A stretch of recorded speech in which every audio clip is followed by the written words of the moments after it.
રડતા રડતા સભાને છોડીને ક્યાં આવે છે? પોતાના માતાના ગૃહે જ્યાં સુનીતિ રહે છે ત્યાં.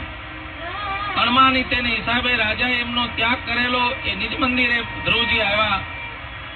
બાળકને રડતા આવેલા જોઈ વાત્સલ્યની મૂર્તિ એવી માતા સુનીતિ અંકમાં બેસાડ્યા. માથે હાથ ફેરવીને પૂછ્યું, બેટા કેમ રડો છો? તમારી વસ્તુ કોઈ લઈ લીધી? તમે પડી ગયા રમતા રમતા? તમને કોઈ કઈ કહ્યું?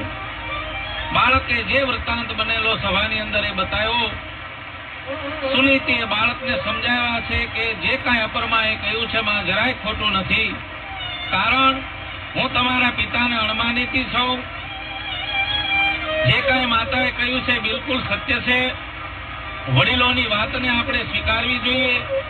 ઘણું બધું બાળકને સમજાવ્યા, પણ હૃદયની અંદર બાળકને દુઃખ થયેલું. માતાને કહ્યું છે કે હવે મને આશીર્વાદ આપો, મારે વનની અંદર જઈ અને પરમાત્માનું તપ કરીને પ્રભુને મેળવવા છે. ખડખડાટ ઈચ્છા છે સુનીતિ, અરે બાળક, હજી તારી ઉંમર કાંઈ વનમાં જવાની છે. 5 વર્ષના બાળકને તો રમવાનું હોય, ભણવાનું હોય, ખેલવાનું હોય, કૂદવાનું હોય. તારે તો હજી સુંદર મજાના સંસ્કારો, કેળવણીના પાઠો શીખવાના હોય.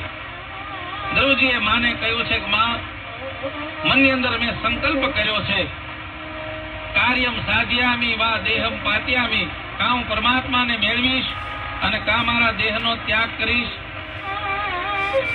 કથાની અંદર બતાવ્યું છે બાળહઠ, સ્ત્રીહઠ, રાજહઠ અને યોગી હઠ. બાળક માન્યા નહીં. માએ ઘણો બધો ડર બતાવ્યો કે વનની અંદર વરસાદ હોય, ટાઢ હોય, તડકો હોય, વનની અંદર ઘણી બધી મુશ્કેલીઓ હોય, પણ મનોમન સંકલ્પ કરેલા ધ્રુવે માને વિનવા. ધ્રુવની અચળતા જોઈ માએ આશીર્વાદ આપ્યો. પહેલો વહેલો માનો આશીર્વાદ મળ્યો. ભક્તિ માર્ગની અંદર બતાવ્યું છે, પ્રથમ જો કોઈ દેવ હોય તો માતૃદેવો ભવ, પિતૃદેવો ભવ. માનો આશીર્વાદ પામી ધ્રુવજી મહારાજ પોતાનું નગર છોડી, શહેર છોડી, રાજ્ય છોડી અને વનની ગમનની વાટે નીકળ્યા છે.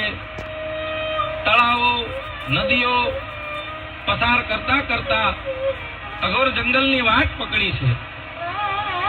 વનના પ્રવેશ દ્વારમાં વનગમન કરવા જાય.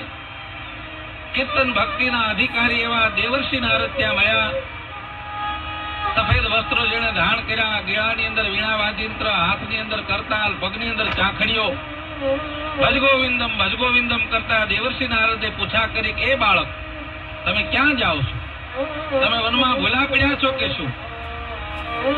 તમને કોઈ કઈ કહ્યું? માર્ગ ભૂલ્યા છો? કોઈ ભય બતાવ્યો છે? શા માટે વનની અંદર જાઓ છો? આપ કોણ છો? ધ્રુવજી મહારાજે કહ્યું, ઉત્તાનપાદ રાજાનો બાળક છું. મારી અપરમાએ મને કડવા વેણ કર્યા. હું જંગલની અંદર પરમાત્માને મેળવવા માટે જાઉં છું. નારદજી ખડખડાટ હસ્યા છે. અરે બાળક, હજી તારી ઉંમર તો ભક્તિની નહીં, તારી ઉંમર તો ભણવાની છે. વનની અંદર વાઘ હોય, વરુ હોય, સિંહ હોય, વનની અંદર અનેક વિટમણાઓ હોય. તું પાછો વળ. ચાલ, હું તારા માતા પિતાને બંનેને ઠપકો આપું. વનની અંદર નથી જવું. ધ્રુવજી મહારાજ કહે છે, મહારાજ, આ પગલા તો મેં હવે પરમાત્માના તરફ વાળ્યા છે. હવે હું પાછો નહીં વળું. આપ જ મારા ગુરુ બનો, આપ મારા સદગુરુ બનો. પરમાત્મા કેવા હોય, પ્રભુના નામ, ગુણ અને રૂપને વિશે હું કાંઈ જાણતો નથી. મને એ ભેદ તમે બતાવો. આપ મને બતાવો કે કઈ જગ્યાએ હું જાઉં, કયા સ્વરૂપે પરમાત્માને ભજું. બીજી કૃપા સદગુરુની. નારદજી હુકમ કર્યો. પાત્રતા જોઈને આજ્ઞા આપી કે મધુવનની અંદર તમે જાઓ, જ્યાં શ્રી યમુના મહારાણી વહેર્યા છે. કારણ ભક્તિના દાતા હોય તો એ શ્રી યમુનાજી છે. ગંગા મોક્ષદાયિની ભક્તિ માટે યમુના ભક્તિદાયિની, ગંગા મોક્ષદાયિની ભક્તિ કરવી હોય તો તમે યમુનાજીને કિનારે જાઓ. પરમાત્માના સ્વરૂપનું નારદજીએ વર્ણન કર્યું છે કે પ્રભુ કેવા હોય. તત્ર નારાયણમ દેવં શુક્લ વર્ણ ચતુર્ભુજં શંખ ચક્ર ગદા પદ્મં વનમાલા વિભૂષિતં. ભગવાન કેવા છે. નારદજી બતાવે છે એના રૂપનો મહિમા. ખીટલિયાળા જેના કેશ હોય, મોર પીછનો જેણે મુગટ ધારણ કરેલો હોય, પીળા પિતાંબર જેણે પહેર્યા હોય, ચાર શ્રી હસ્તની અંદર જેણે શંખચક્ર ગદા પદ્મ ધારણ કર્યા હોય, આવા હરિ એવા પરમાત્મા એનું તમે યજન કરો. મંત્ર બતાવો મહારાજ, રૂપ તો બતાવ્યું, હવે નામ બતાવો. નારદજીએ કહ્યું છે, બાળક, આ મંત્ર દેવતાઓને પણ દુર્લભ છે, પણ તારી પાત્રતા જોઈને હું બતાવું છું. એ મંત્રનું તમે યજન કરજો, જે દ્વાદશ અક્ષરનો મંત્ર છે. ઓમ નમો ભગવતે વાસુદેવાય. નારદજીના કહેવાથી મધુવનની અંદર ધ્રુવજી મહારાજ ગયા છે. પોતાના જમણા પગના અંગૂઠા ઉપર ઉભા રહી અને નારદજીએ ના કહેવા પ્રમાણે ધ્રુવજી મહારાજે તપની શરૂઆત કરી છે અને મંત્ર લીધો છે. મંત્રનું ગાન કરે છે ધ્રુવજી મહારાજ. ઓમ નમો ભગવતે વાસુદેવાય. ઓમ નમો ભગવતે વાસુદેવાય. વાસુદેવાય હરિ વાસુદેવાય. વાસુદેવાય હરિ વાસુદેવાય.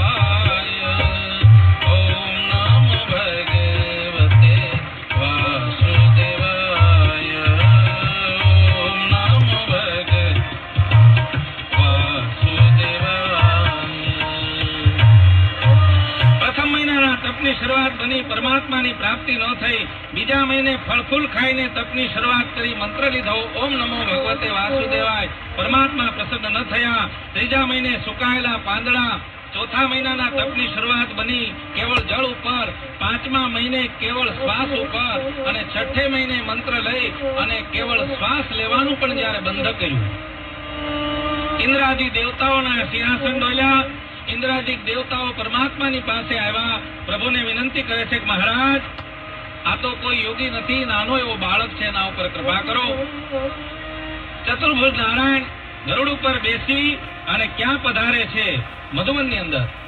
ધ્રુવજી મહારાજને કહે છે, ધ્રુવજી, તમારા તપથી હું પ્રસન્ન બન્યો છું, વરદાન માંગુ. હૃદયની અંદર પરમાત્માનું ચિંતન હતું. ધ્રુવજી એકાકાર બન્યા હતા. પરમાત્માએ જે સ્વરૂપ ધ્રુવજીના હૃદયમાં હતું એ ખેંચી લીધું. ખેંચતાની સાથે એ સ્વરૂપ સામે જોયું. ધ્રુવજી મહારાજ દોડી પરમાત્માના ચરણારવિંદમાં પડ્યા. હોઠ ફફડાવે, સ્તુતિઓ માટે શબ્દ નથી મળતા. પંચજનની શંખ લઈ પરમાત્માએ મસ્તક ઉપર ડાળ્યો. પરાવાણીનો પ્રાદુર્ભાવ થયો. ધ્રુવજી મહારાજને જ્યારે માંગવાનું કહ્યું ત્યારે ભગવાનની પાસે શું માંગ્યું છે ધ્રુવજીએ? કે પ્રભુ, મારે કશું જ નથી જોતું. મને મુક્તિ મળે કે ના મળે, મારે ભક્તિ તમારી કરવી છે. મને મુક્તિ